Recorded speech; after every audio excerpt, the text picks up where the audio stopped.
Welcome back to another. Oh, yes, and I have the hat memory. Welcome back to another broadcast. Thank you for coming back for more. I always hope to be able to present a lot of fun, consumable content for you. Kind of randomized, always good mental exercises, and eventually we'll have ways to, further in the week, be able to use this in fun and creative ways. Before we got going, or before we got, I'm talking in the past tense currently.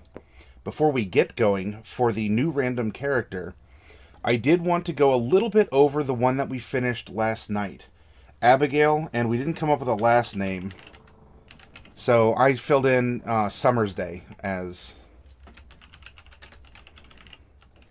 her last name. Here we have this halfling warlock. She has great aspirations, definitely beyond her height of 2 feet 10 inches, and a whopping 38 pounds, maybe 45 if she's soaking wet. You throw her in a pond or something, she comes back out, and there it is. Oh, don't start.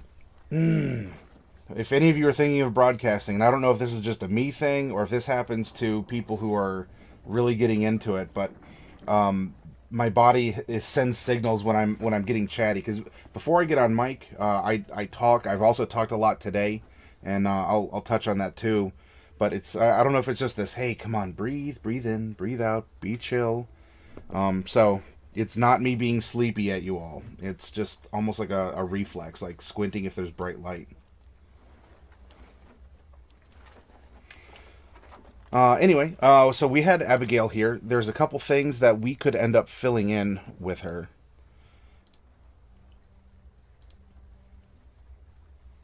We had armor and all this other stuff. She still needed a set of artisan's tools. And I was thinking about what would someone like this have in order to be congruent with her background, with her class, and in her pack specialty. And she went the Pact of the Tome. There it is, right down here. And I think the best way for someone to be able to pen their own history and their place in the history books, which is something that she wants to do, is to get right over here, a set of calligrapher's supplies.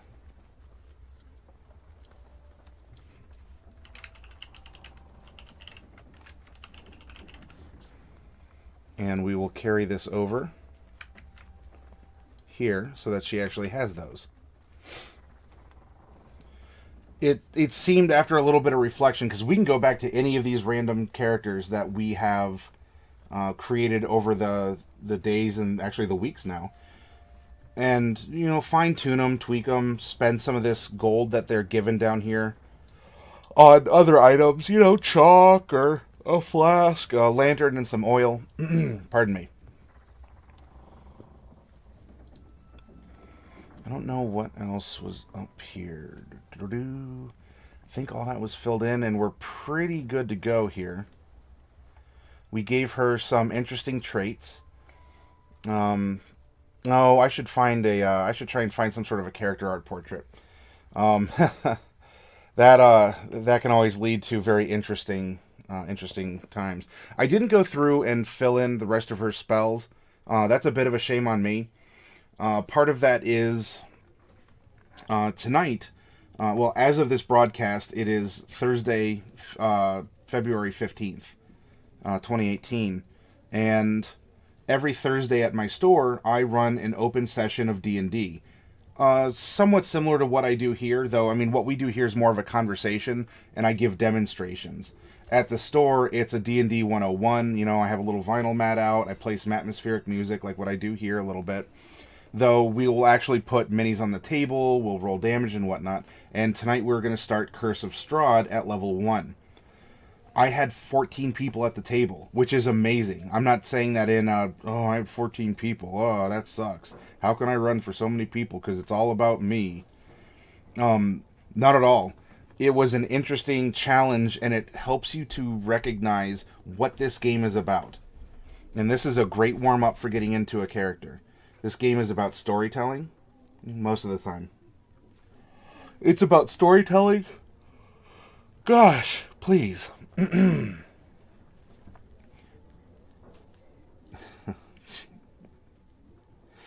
not even tired. Anyway. Storytelling. Community. Sharing ideas. Being silly around each other. You know, kind of helping to break down those barriers.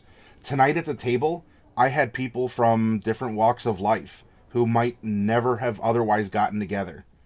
And there they were. They were comrades in arms, and they were going into a really spooky place together, but they were pulling their resources and their knowledge, and it was wonderful. That is the spirit. This is so... It's like having hiccups, right? And you're like, come on, go away. What did I do to deserve this? And so it's... It was everything right with D&D. Tonight was that very heart and soul. And, you know, we went a little over time, but that's fine, because we made some good connections, and I might end up running another afternoon game, or like another evening game at some other point in time, too, to be able to split the party in a good way, to be able to focus on each of them. And I might do something like that here with this stream, where I go and maybe every afternoon or every other afternoon, something along those lines, I'll give a little like hour story time during lunch. You know, something you can listen to, almost like a vodcast or a podcast. You know, not that I run fancy graphics here. I mean, I'm running this at, 720p, 30 FPS for you all, and you're not really missing anything. If I drop frames, oh no, what happens, right? You might miss a letter being punched into a PDF. But these games do a really wonderful job of bringing us together, opening our minds, and getting us to think creatively. Anyway, so I went late, and I wanted to stop by, get dinner, settle in, and so one thing that I was not able to do was completely fill in her spell sheet. Though I can say, Warlocks, as we discovered last night in the stream together, they're different spellcasters because they have these 2 spell slots that are high level. They don't have necessarily... Well, they have a breadth of spells, but they have a severe bottleneck of random spells. And where they really shine is having these constant magical effects called invocations that are on them. So you would play a Warlock in this case to be almost... In prior editions, they're almost called Hexblades. In a way, they're kind of the opposite of an Eldritch Knight, which is a fighter with some wizard powers. This is a wizard with kind of fighty, like it's a very combat class, or you can use these powers to be very adaptive. And 5th edition does a good job at presenting you those options. Just as you can have a straight up wizard, but you can have a cleric with the arcane domain, or the arcane domain, and you're kind of running a wizard, just one who is approaching magic differently. So anyway, yeah, Warlocks are just a little bit different. They are not they're not the old-fashioned bread and butter. You could talk to, some Longbeard at your friendly local game store about it, and maybe he remembers running it in the 70s or 80s or something. They might have existed, but they were more popular in 4th edition, and now they're a standard class again in 5th. So that was Abigail. I wanted to go over her with you, finish that up, and go into our new, fresh character.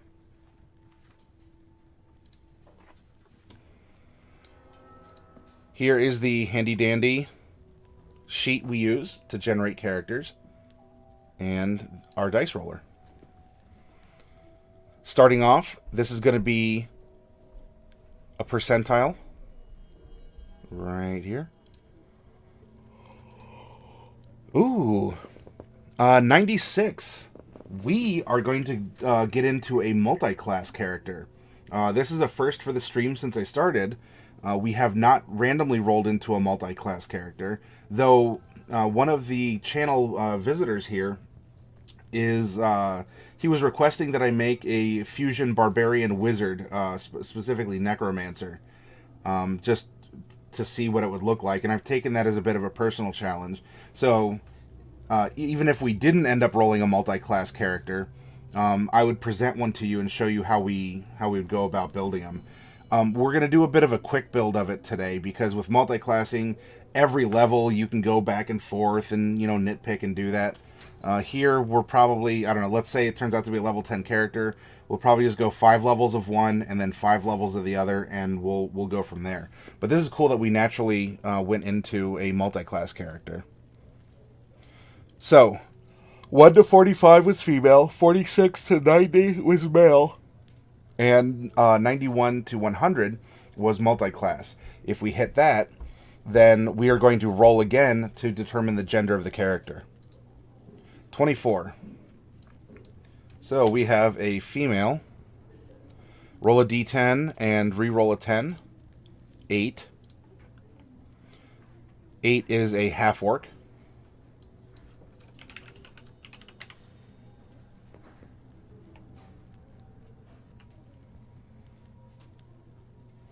And I'm going to roll this one more time. Half-orcs don't really have a sub-race, but how I've divided it is, do they favor their orc side or their human side with an odd or an even respectively. So let's re-roll this. Odd. So she's going to favor her orcish side more. It doesn't confer mechanical benefits, but it helps us develop her personality. So she's embracing, you know, this maybe a little bit more primal, savage, strong, or she's taking on female orc norms more than human norms for her gender or for whatever class, in this case classes, she's going to roll into. Alignment, we're going to roll 2 percentiles for each of the axes of alignment. Come over here, we're going to change this to 2 on the D100 and hit roll. 37 and 75, this is going to be good. And 75 is the big swath of neutral, so we have another neutral good character. As I weighted these, a lot of these statistics are things that I've purposely weighted to try and develop a world with this bell curve in mind. We have rolled up some evil characters. In fact, they've been very compelling evil characters. But evil isn't pervasive in what we're doing. So it comes up as a spice and a challenge. Instead of every day it's this, or if we make everything equal across the board, I don't know. To me, it just felt like it didn't reflect a world that we're building together, not just a module or a campaign or a character. We want to add to the world as we have this just collective consciousness between us. Perugia, well, sorry, it took me a minute here to get to your comment. Interesting. Oh, who that going to be? We'll find out. I don't even know who this is going to be. Okay, we have her alignment. Coming back up to the reference sheet I made for myself here, we're going to roll a D100, and if she is multi-class, we'll find out some way to split this. Change this back to a 1. We're going to hit roll. 25, and 25 is level 6. This will be a little bit easy, and it's a good thing that we're doing maybe a lower level adventure multi-classed. That way we're not going to get too complicated or nuanced with our approach.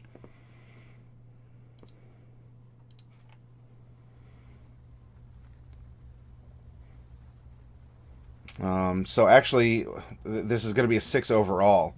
This is going to be class and archetype 3 / class and archetype 3. That's going to be important because if these are spellcasters, let's say that she goes fighter cleric. You could argue, well, that's a paladin. Maybe. But she will cast... We'll get there. I don't want to get ahead of myself and confuse myself or you all who are watching there. All right, we have her level. Does she use feats? Hopefully to get around. Percentile. Hit roll. 72. 72 indicates she will take 1 feat if possible. As she is level 6, this means she is facing at level 4 an ability score increase, or an ASI. So instead of taking that, which if you remember, it's +2 to 1 ability score, or +1 to 2, instead we're going to go to the feat section of the PHB and find something that'll be appropriate for her and her personality, her class, whatever she's going for. Raytel says, so this would be a blend of classes, or someone who started into one class and then forsake that for some reason. A bit. It doesn't have to be Forsaken. You can go 1-in-1 in 5th edition and just sort of stagger up. You can hit a run and say, I'm going to go 5 levels of Paladin and take Warlock. Actually, Warlock Paladins are very good if you're a min-maxer. So it doesn't have to be Forsaken. Multi-class, I would suggest as a player to run it past your DM to make sure it's okay. Some DMs don't want to put up with it for whatever reason, and they say, look, just stick to this, or if you want to be a cleric fighter, be a paladin instead, or choose like the battle cleric stereotype or archetype, and go from there. So it's not necessarily giving something up, they're just a little bit of each. So they'll never have the full potential of specializing in just one. But maybe you as a character don't want that.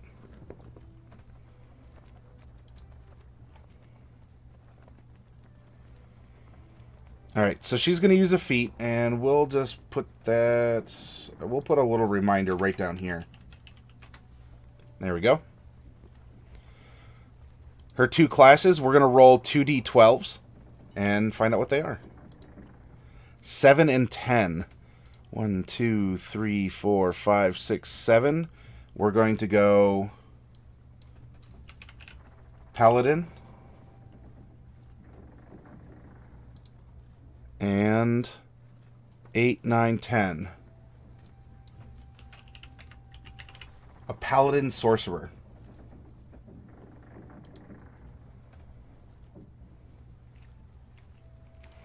Now, each of these, because she is level 6, and we're splitting it evenly, will hit the archetype for that. We're going to say, though, to make it easy, instead of going 1-in-1, 1-in-1, she hits Paladin first. And this is going to be important because it's a little bit trickier when you're adding hit points and you're determining spells. We will get to that, but let's just pretend that she's starting, and we're going to build 3 levels of Paladin and then add 3 levels of Sorcerer on top of that. So, with that in mind, with the Paladin here, she's going to get 1d4 for her fighting style, which is 4. And then 1d3 for her oath. Come down here, make a d3, hit roll. Her fighting style is 4, and her oath is 1. 1, 2, 3, 4. Alright, so we're going to have...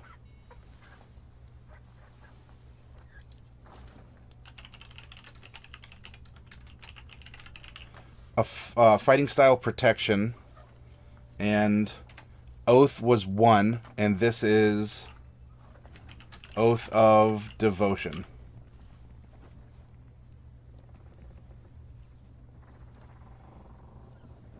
Perugia says, I was just thinking of making a sorcerer. Well, this will act as a partial guide for a sorcerer. We're kind of getting a 2-for-1 character, or a 2-in-1. It'll give you a little bit of insight, or heck, maybe you want to challenge yourself and make a paladin sorcerer. Fortunately, both can use charisma, so that will be kind of important here. Rydell says, I'm pulled into Sorcerer by the allure of the Wild Surge chart. Probably a bad idea. It can be. Some players don't want to run the risk because they would rather just know my spells go off all the time and they're predictable and whatnot. Some just want to mix it up.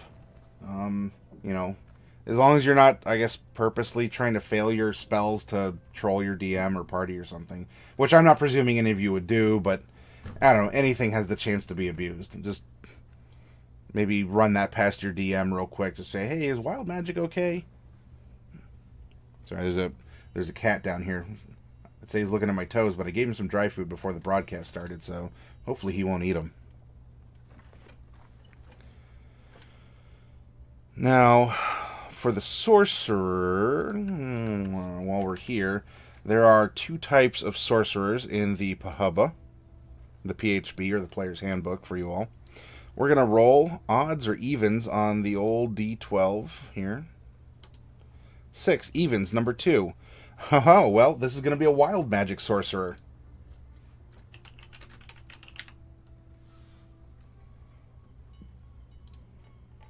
Okay.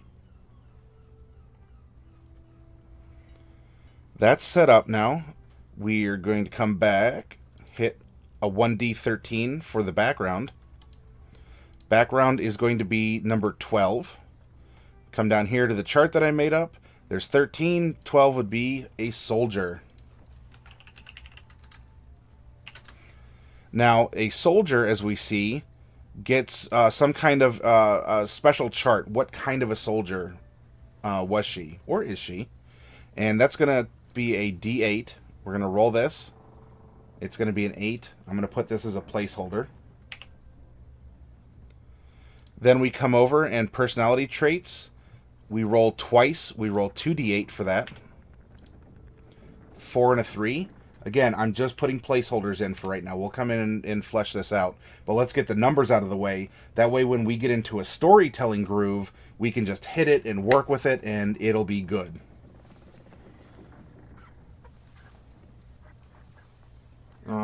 Raytel says, I just want to cast a spell so hard I turn into a potted plant. Yeah, that is something that can happen. Or at least something similar. Maybe a potted plant is an actual outcome. We might see on the chart here in a little bit. Perugi says, I was thinking Dragon Line, maybe ice to mix things up. First level ice daggers or something. Yeah, you could build like a melee sorcerer if you wanted and take a lot of touch spells or more close combat or personal buff spells, right? Who'd expect that?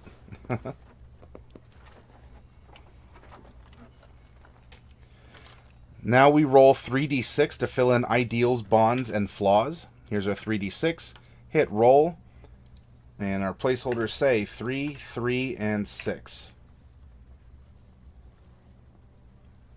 I believe this is a good start. As you can see, instead of a name, we have the stat block up here as a reminder about the array to use for your ability scores.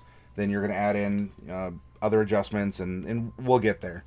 But if any of you are new, that's why the name is a series of numbers, is it's simply a placeholder.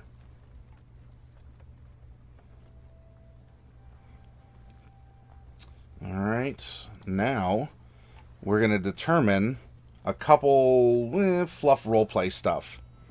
Her height and weight and her age. As a half-orc, and this is information taken from the PHB, here we go. They start at 4'10", and we're going to roll 2d10 and add it to that. 2d10, hit roll. We're going to add 6 inches. So she is going to be 5'4".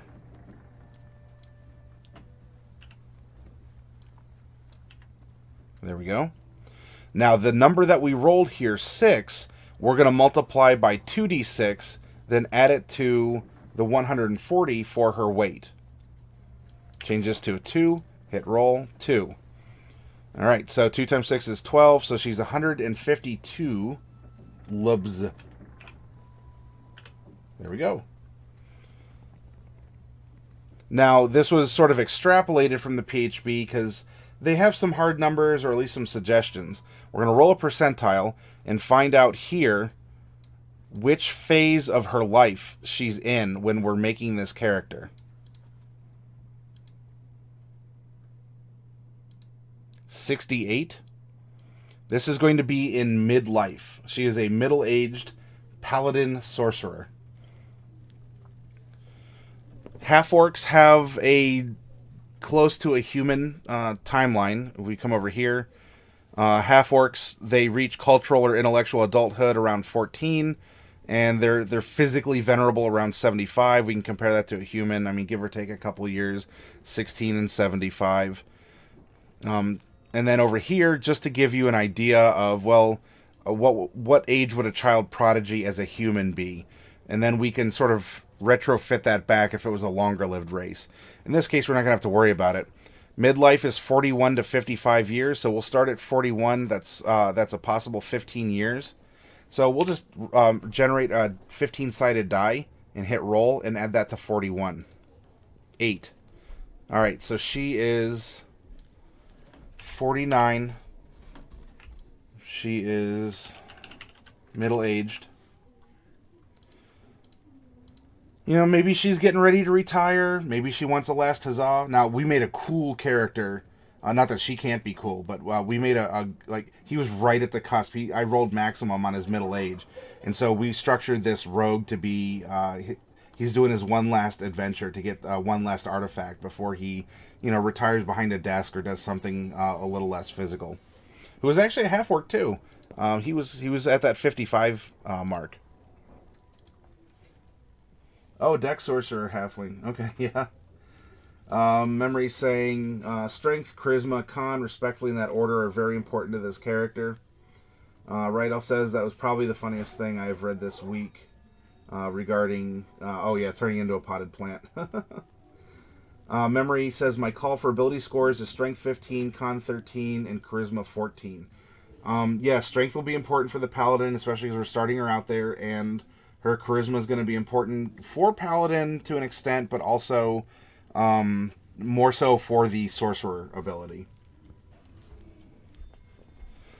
Memory's making good suggestions. If any of you else out there in Chatland want to throw out ideas or say, oh no, maybe we should go more Dex for some reason, then put it out there. Can you support it, or do you have a question? I can maybe answer it, but if you want to know why Memory is suggesting the things that he or she is, then you can talk in chat. This is a conversation around a table. It's a digital table, but we're still talking around a table.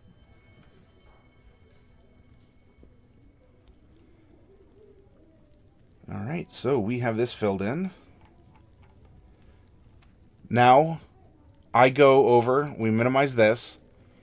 I go over to the backgrounds and I do those first because those are going to give us some abilities that we've learned along, by being this background, that will make our choices when we go back to race and especially class a little easier, so we don't have redundant abilities that we're taking. Plus, it'll give us some starting equipment, and it's a lot more juicier roleplay material to think of than if we just said, oh, well, I have a half-orc paladin. You can describe your character like that, but does it do her justice? Maybe not. Soldier. These are in alphabetical order, so let's go to SIZ. Here we go. Soldier 8. This is support staff, such as a cook, blacksmith, or the like. There we go. Soldier, support staff. Feature, she gets military rank. What I'm doing here, I am only putting the name of the features that she's getting, as characters can quickly develop them. In what we're doing here as storytellers, I don't necessarily want to write them all out. But if we put them in an order that's labeled, we can go back to that section and refer to the specifics about what they do. So here she has military rank, in essence, in a friendly territory that recognizes her service. She can get favors such as lodging, meals, or transportation. Her characteristics we will write out because those are directly going to play into our concept of her and her story. Her first is number 4. I'm full of inspiring and cautionary tales from my military experience, relevant to almost every combat situation. So she was support staff. That doesn't mean that she didn't see combat. You need people to bring you ammo to the front lines, to patch up people, to be your cooks and keep your guys and girls fed. In this case, especially being a support staff, You know, she's a paladin. We could even say maybe she was a medic or a nurse, right? You get lay on hands as a paladin. You hear all kinds of stories. And you may not have been there, but the guys on the front line who are coming back for your administrations of some kind, they have stories to tell too.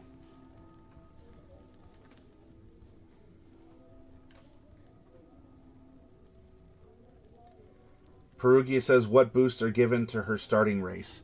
By being a half-orc, she's going to get strength and con.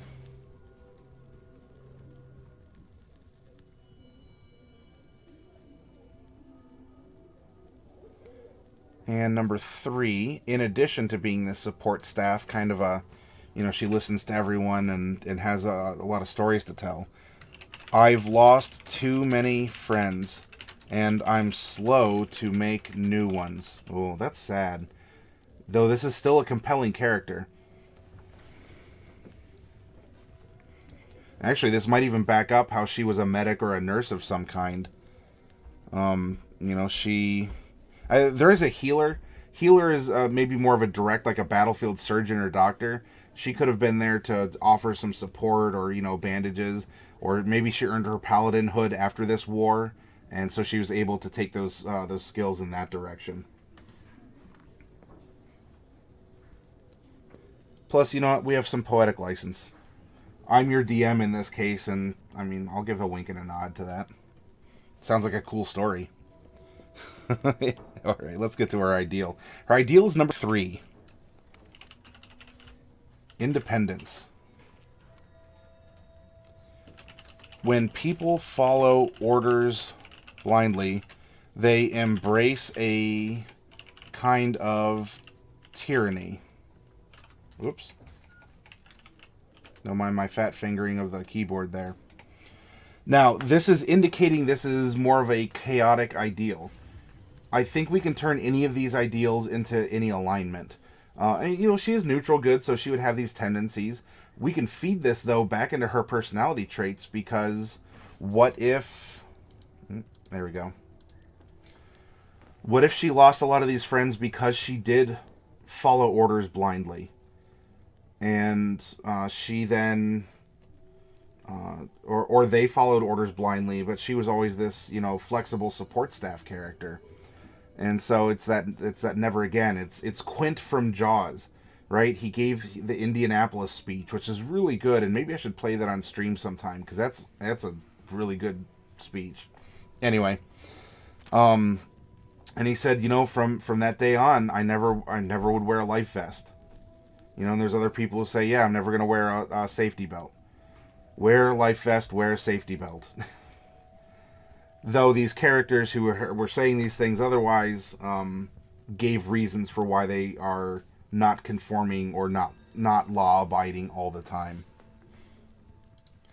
Her bond is going to be on the next page. Before I get there, though, over here she's going to get a couple goodies. She's going to get training in athletics and in intimidation. She's going to gain proficiency in some kind of a gaming set, so I'm going to put question marks here.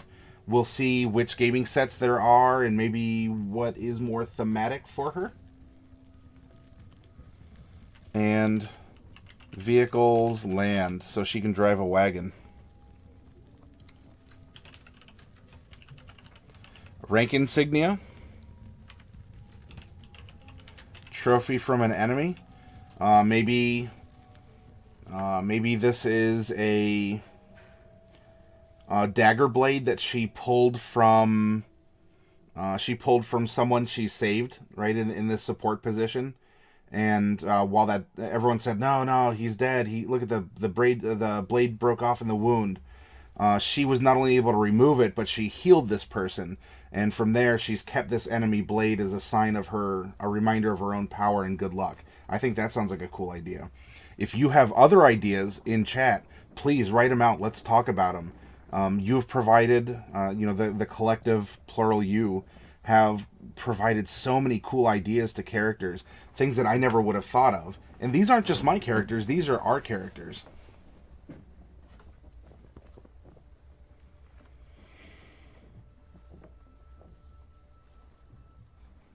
set of dice or deck of cards.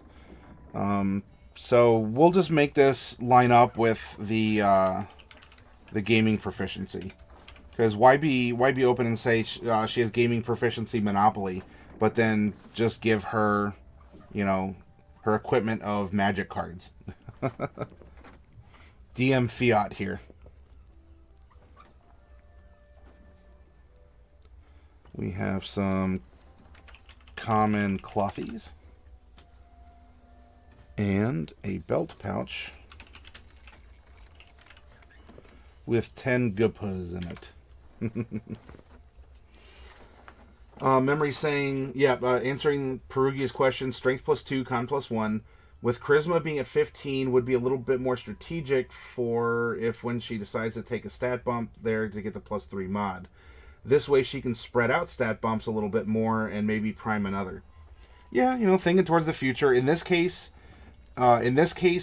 we have the luxury of building a character backwards, so we can make decisions that we want to have brought her to this point as we know her.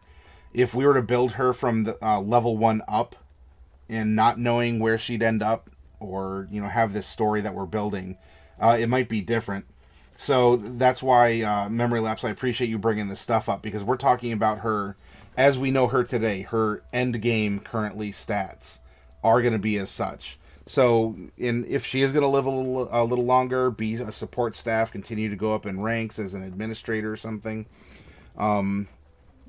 she would want to set herself up for growth, right? Mechanically, fluff-wise.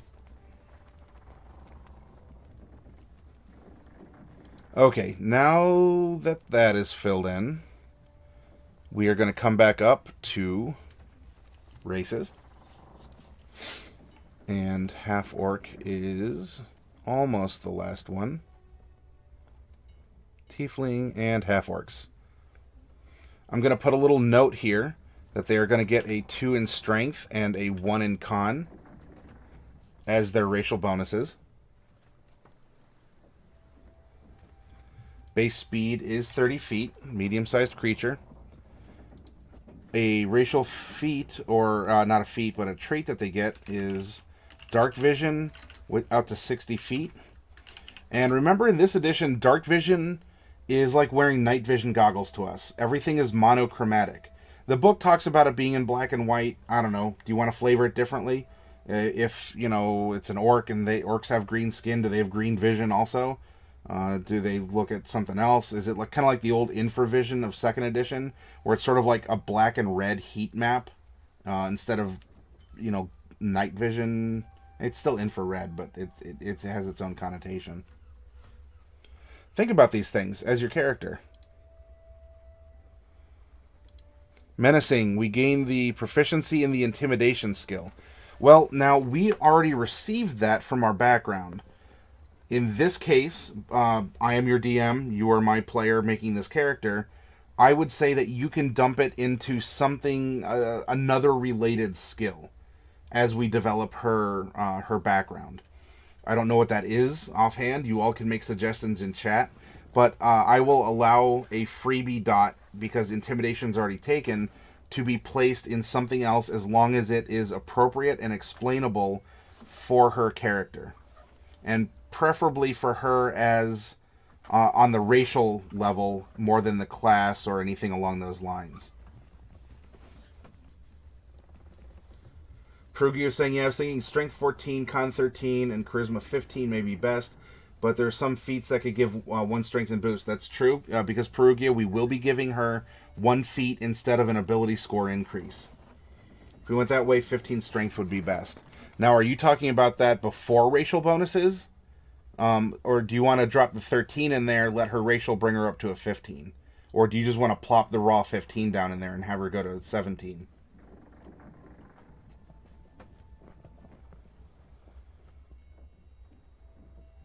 Alright, I'm going to make a note.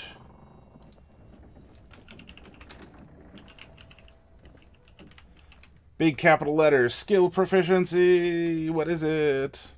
What are we fighting for?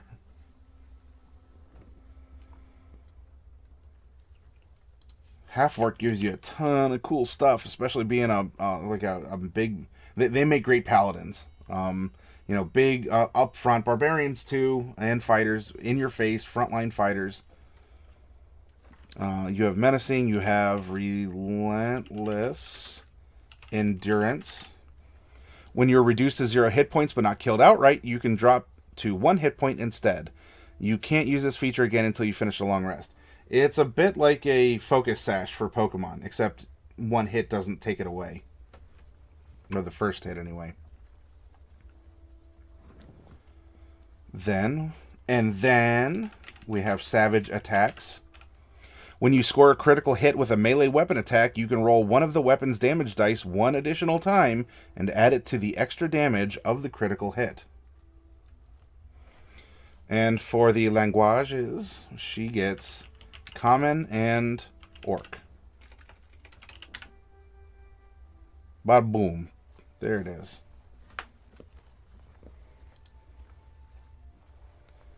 Classes. We're going to do Paladin first, and we're going to build her with 3 levels of Paladin. Actually, in this case, it's going to be important to put her stats first, just in case something changes. And remember that she's not going to get this feat until she's taken her first level of Sorcerer to bring her to level 4, because that is when all levels, as you mix and match levels, you still have you're still a level 6 character, and you progress as a level 6 character in that way. There's just a few things that we split out differently.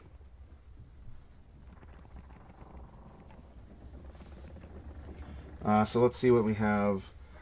Also, go over the other feats. Yeah, we'll go through feats.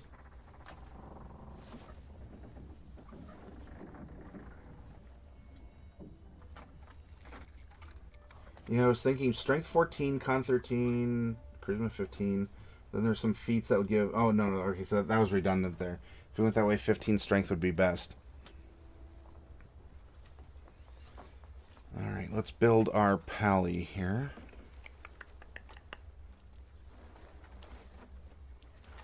Ranger. Oop. PQR. Here we are. Okay. Pardon me. Divine Sense. Lay on hands. We already put down the fighting style. Does get spellcasting at second, and then Divine Smite. The reason, by the way, that Paladins are such a splashable class is a lot of their abilities consume spell slots, but a straight-up Paladin doesn't have as many spell slots as casters. So if you splash on another spellcaster onto the Paladin, you have made it so that they can smite round after round. And if they're doing that, they're dealing a ton of damage. It can get pretty ridiculous. If she emphasizes her orc side, perhaps survival would be appropriate. Okay. Oh yeah. So Rytel is going back to the free floating feat. We could give her survival. I will keep that under consideration as we continue to tweak her out a little bit more. That'll be like the first spot, and then if there's others, we'll debate it and go back and forth.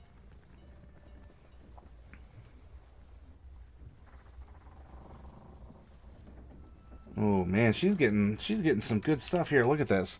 And by 3rd level, she gets Divine Health, so she cannot be diseased, and her lay on hands can remove poison. So, ooh. And her Sacred Oath is the archetype that we're going to be going into.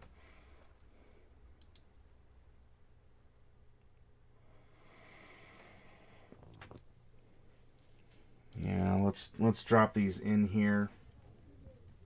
All right, so we had a couple different arrays that were spread out here.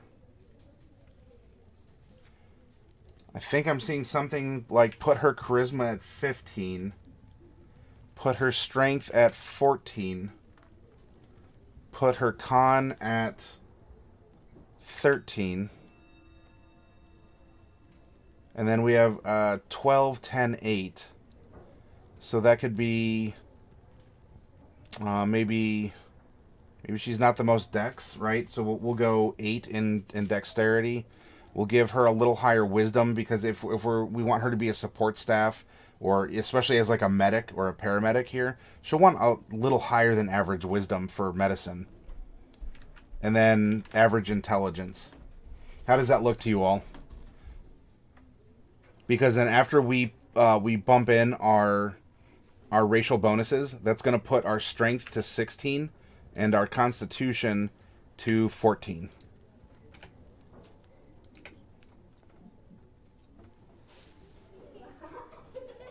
Memory lapse is kind of preceding us getting to the feat. Thrown out there, elemental adept or inspiring leader could be nice, and clarifying inspiring leader would actually be really good. Yep, we'll get there. I think I see what you have in mind. Let's see where this goes. Perugia saying that this array seems pretty good.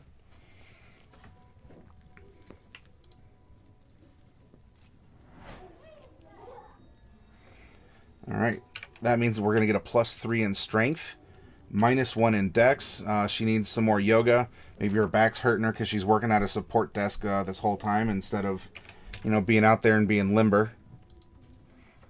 Her int is a +0. Her wisdom is a +1. And her charisma is just shy of a +3, sitting at +2. Being a paladin, she's going to get some other stuff.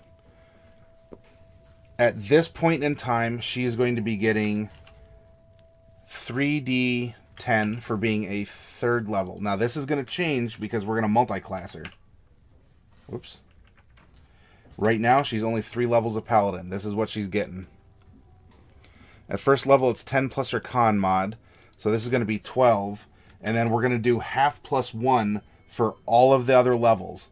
It's just easy. It's consistent. You know what you're getting here. Which means that she's going to be getting 6. So she's going to be getting 8. So this is going to be +16. So she's going to have 28 hit points as a level 3 paladin.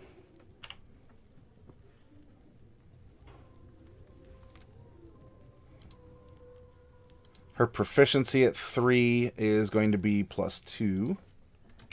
That will change also when we level her up. And she's going to get wisdom and charisma as saves. Come down here. Armor. All and shields. Weapons. Simple and martial weapons. We'll do it like that to save a little bit of space. No tool proficiencies by being a paladin itself. Then skills. We get to choose 2 from athletics, insight, intimidation, medicine, persuasion, and religion.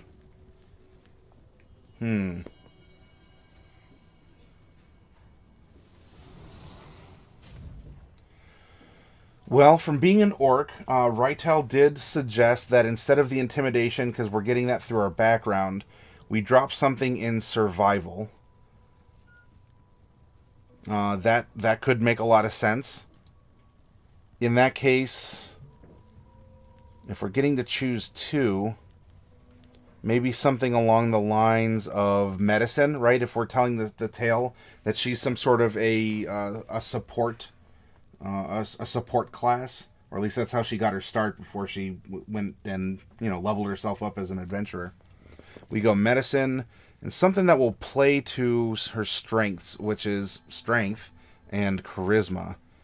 We already have intimidation, maybe persuasion also. If she's a backline person, well, in her desk job, I think when we're done with her, she's going to be frontline for days. Persuasion sounds like that'd be good. Plus, she's going to have a good charisma to back that up. So far, so good, everyone?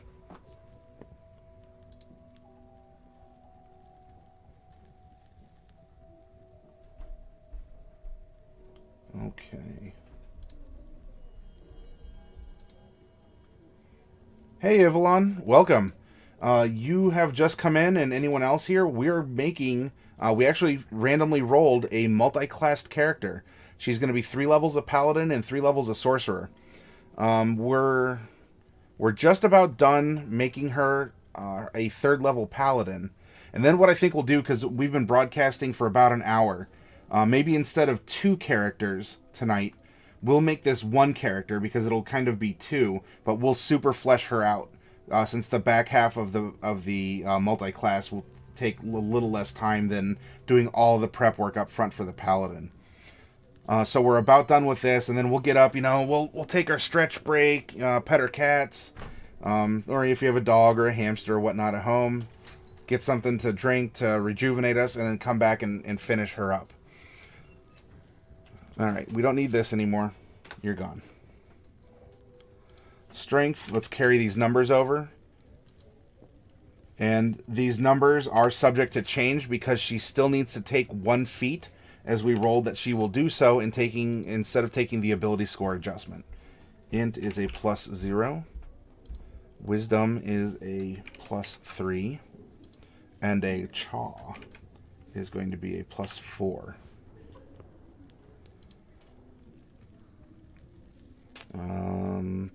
I don't think we're going to take her. We're going to give her the very twitchy improved initiative here. So she's not the quickest. But then again, if we go by the spirit of her background, she's used to being on the receiving end, right? She's a reactive character, not a proactive character.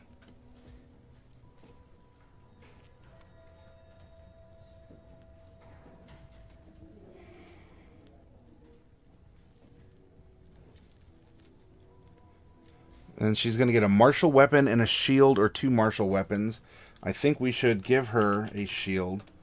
And I'm going to put an indicator here for a martial weapon of some kind. 5 javelins or any simple melee weapon. Maybe at this point in time, she has a backup. We'll go a simple weapon. Then she's given chainmail. And a holy symbol.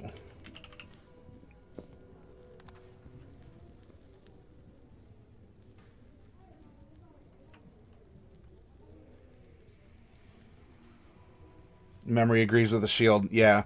Especially with having such a low dex, she's going to have to just cover herself in metal in order to try and get protection.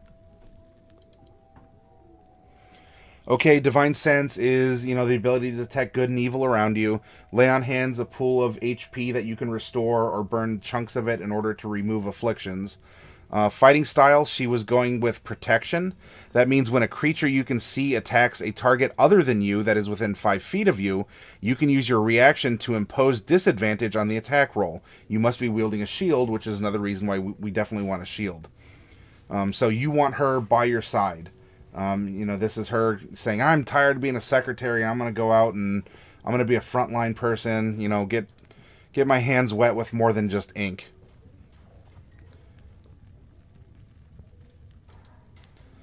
Oh boy, we'll get to her paladin spells in just a second. We will come back to this. Divine Smite, that's where you can burn spell slots, and this is why being a sorcerer will be kind of fun too, is that will allow for some regeneration of spell slots. So she's up there and she's just going, smite, smite, smite, and you're burning through spells because, she might not be the best spellcaster, but she could be using sorcerer. She's awakened this power inside her, because that's what sorcerer's power is, right? It's this, dragon blood, or a magical effect, or it's something that's enhanced inside of you. So it's this primal magic that you're casting out of yourself. And so she found this well of power in herself, and she's just going, smite, and smite, and smite, and one more smite. Oath spells, yep. She takes the Oath of Devotion. Binds a paladin to the loftiest ideals of justice, virtue, and order. Sometimes called cavaliers, white knights, or holy warriors, these paladins must meet the ideal of the knight in shining armor, acting with honor in pursuit of justice and greater good. Tenets of devotion, honesty, courage, compassion, honor, duty. So she's going to get some oath spells from this, and a channel divinity.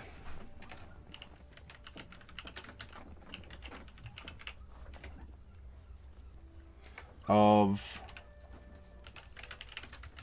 Sacred Weapon and Turn the Unholy, which is nice because it's not just undead, but it's fiends as well, which is a good word spanning both devils and demons. Warcaster feat would be really good as well. In fact, I vote for it. Yeah, so memories looking ahead there, which is fine because that'll save us a little bit of time. And I love that you all are getting into it and you have these suggestions in order to, piecemeal this character together from the etherealness of nothing.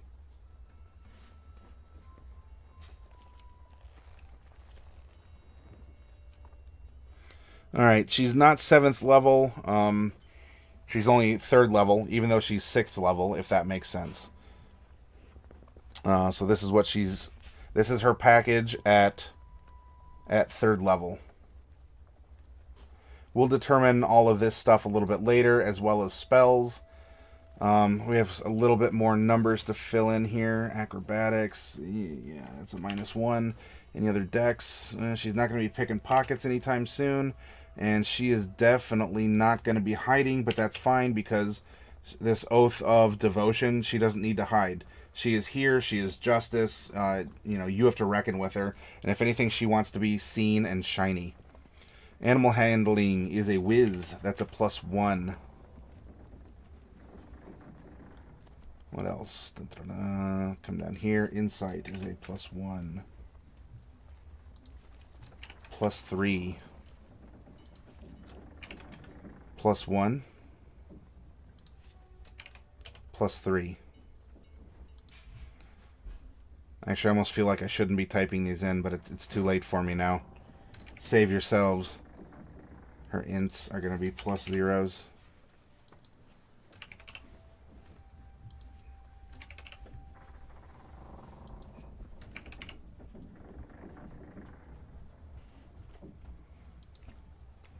Strength 3 is going to be a 5. That's the only strength. And deception is going to be a 2. This is going to be a 4. This is going to be a 2. This is going to be a 4. Ta-da. Warcaster goes with the thematic background of Soldier 2. Paladin, Soldier, Warcaster sounds good. Perugia is saying, okay, I'm feeling a Sorcerer, Lightfoot, Halfling, Entertainer that loves to waste spells bringing objects to life and to fetch... Yeah, you can make money not just by slinging spells at people to make them stop moving and break things, but you can do it to put on a show and performance.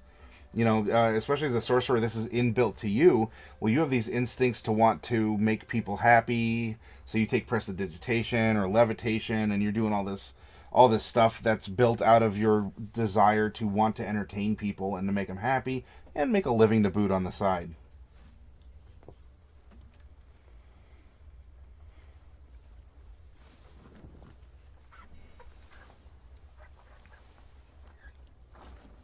Oh, passive is 10 plus our perception, which is going to be 11. All right. Oh, you know what?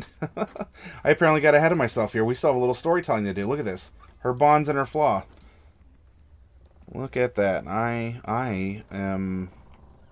Maybe I'm just getting so into this, doing a split character, that I just got a little bit ahead.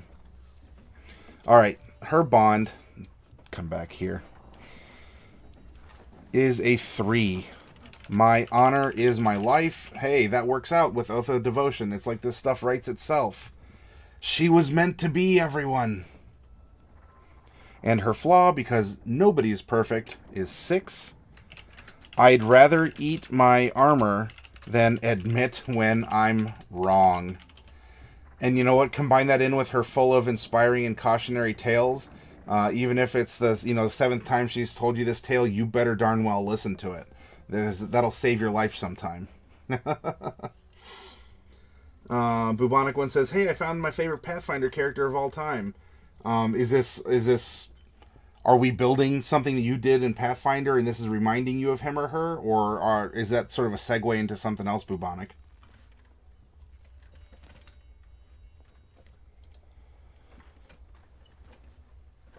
Okay, you know what? We're gonna come down here. What was chainmail again? That is just a little bit in heavy armor. This is an AC of 16, no dex mod, and you need a strength. That's fine, and disadvantage on stealth. Well, I mean, we're not going to be doing a lot of that anyway. So she gets a base 16. However, she is wielding a shield that's going to give her an additional 2. So as long as we give her a one-handed melee weapon, she can have the shield in the other hand and be rocking an 18 armor class. We want her to have a shield anyway because of her protection fighting style.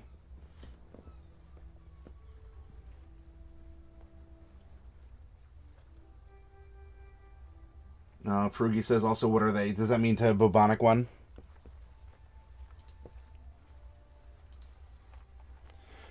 And let's go back and let's put her spells in. We're already here. We're going to need to do this.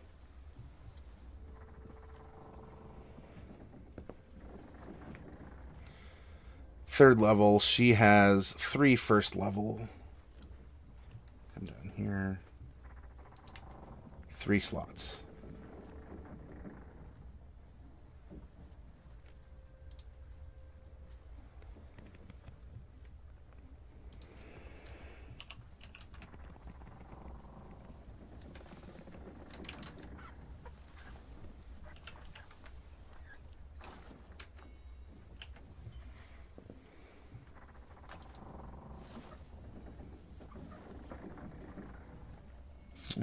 Okay.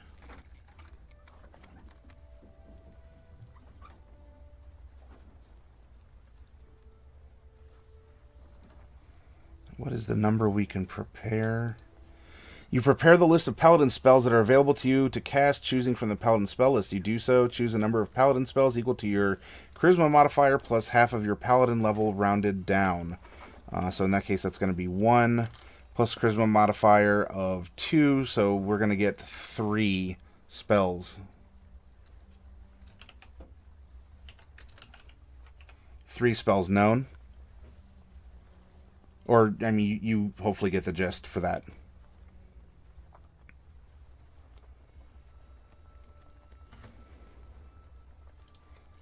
And Cha is going to be... We're going to do the Cha-Cha. Sorcerers and Paladins both cast off of Charisma. Spell save is going to be 8 plus proficiency, which is 2, so that's 10. Plus Charisma is going to be another 2.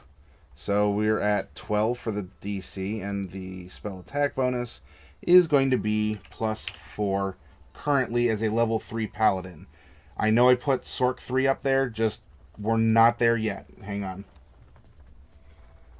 I told you about First. He is the human cursed to be a giant weasel. Oh yeah, I do remember you talking about him in chat, Bubonic. And Perugia asked the very valid question of did he get better? Hopefully so.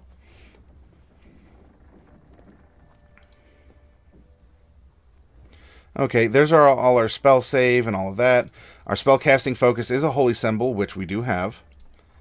And aside from from choosing those spells, because paladins, like clerics, can pick anything they want off of their spell list. Because they reflect prayers or needs to their deity or their concept that they serve. So unlike a wizard or even a sorcerer who just know certain spells, these are thematically what could I want to what would I want to beseech from my my god or my divine being or whatever today, and that's how you get your spells. So that's why it's important to know how many spell slots of a level we get, and then also how many spells can we prepare. Now we can prepare 3 spells, and it could be, I don't know, Cure and two others, but we have 3 spell slots, so that means we can cast Cure 3 times and not even use the other ones. So it's a little bit of a juggle between the 2 columns, if that makes sense to you all. If not, let me know and I can try and explain it in other terms. Bubonic One says, heck no, I just upgraded him from 12th to 20th. I plan on putting him through a Gaius to break the curse. Oh, jeez. I hope that ends up being a good, fun quest, though.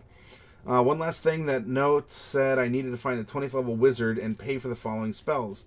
Disjunction, Limited Wish, and then go to a priest at 20th level and beg for an atonement to get back to being a human. If you wanted it, that is. Ellipses, ellipses, ellipses. Memory lapse, of course, then again, Inspiring Leader would be a little bit more thematic in the personality trait side of things. Depending on what you're going for, thematic personality with a benefit, or something to make it more thematic purely based on having a soldier background. We'll get there, since she's going to take that when we narrate how she flipped from being a paladin to start awakening these sorcerer's powers inside her. Pallies get no cantrips. We're not going to worry about that right now. And there's our 3 from Paladin. We'll just indicate that. Okay, so far so good. We have a pretty solid concept now. We have this 3rd level Paladin. And then I'm going to go on break. When we come back from break, we're going to roll her as a multi-class character and add on 3 levels of Sorcerer. So just hang in there a little bit. This is a good chance to stretch, do what you need to do. I'll be at least 5 minutes doing the same thing myself, and then we'll jump right back to it. So you can continue chatting in the channel. If you want to send a message over, you can, or just stretch and take a break. Okay, I'm going to mute the mic, go AFK for just a little bit. I'll still be around, and I can reply to questions in chat, and then I'll turn the mic on, talk a little bit, and then pop back on your screen. See you in at least 5 minutes, no more than 10 at the absolute most.